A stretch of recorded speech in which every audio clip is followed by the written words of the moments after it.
Elections for 22 local councils in the West Midlands will be held on Thursday. At stake is who you trust to empty your bins, keep other local services running and spend budgets wisely.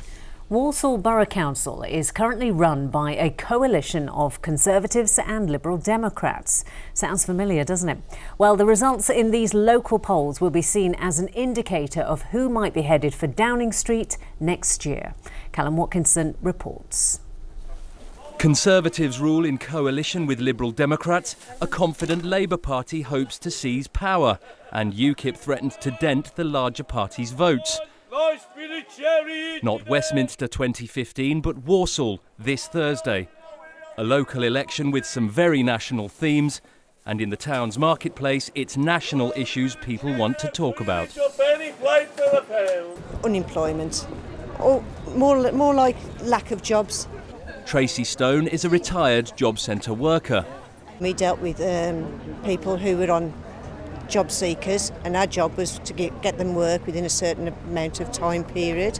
And it was easy work then. I mean, 10 years ago, you could get 10, 15 people every 2-3 weeks into full-time jobs. A lot of those companies are now non-existent because the jobs literally aren't there to get the people into. Engage Beauty is a fully working salon with a youth project attached. Leah Bates got an apprenticeship here after a 12-month brush with unemployment. It was tiring. Every day I was up and it was like having a job, having the amount of work I had to do to try and find this placement. But it was upsetting, it was hard, I couldn't do anything, I had no money. It's the no experience. Nobody wants the qualification. It's a piece of paper. They want you to have experience. But until anyone gives you the chance, how are you going to get it?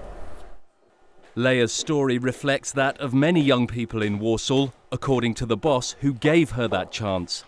Basically, they're feeling demoralised and depressed. They just feel like they're not part of sort of society. They can't win. They've been to college, they've done everything they can, but they still can't find work. So then people say, oh, you're on benefits, you're lazy. And, you know, the young people we see, it's not the case. They really want to get back into it, but it's just so hard for them. Nearly 5% of people are claiming job seekers allowance here. That's nearly twice the national average. Amongst 18 to 24-year-olds, more than a quarter of people are out of work and claiming benefits. And a report this week from a leading recruitment consultant found an average worker in Walsall earns £9,000 a year less than one in Warwick. Even amongst the waged, there is a sense here that the recovery is passing people by.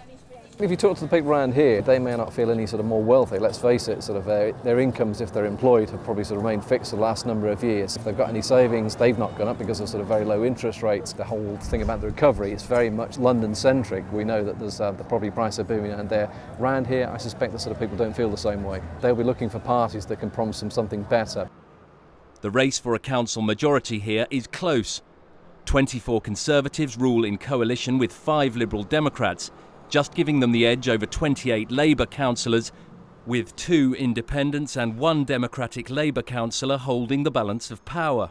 But only 1/3 of the seats are in play this year, and this is where the Conservatives admit they've got their work cut out.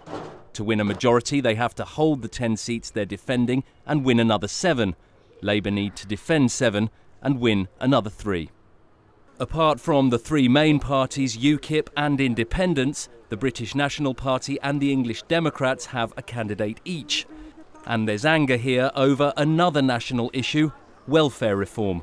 More than 4,000 households have been stung by the under-occupancy rule, also known as the bedroom tax.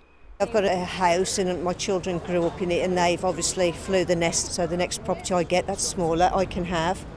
But there is none in the area, so I have to move away from my family, my friends, my community.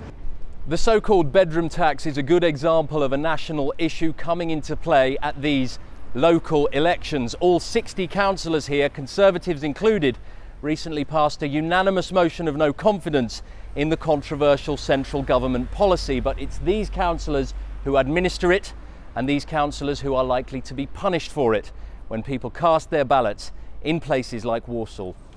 A current coalition, a fragile economy, a backdrop of austerity and UKIP's growing confidence.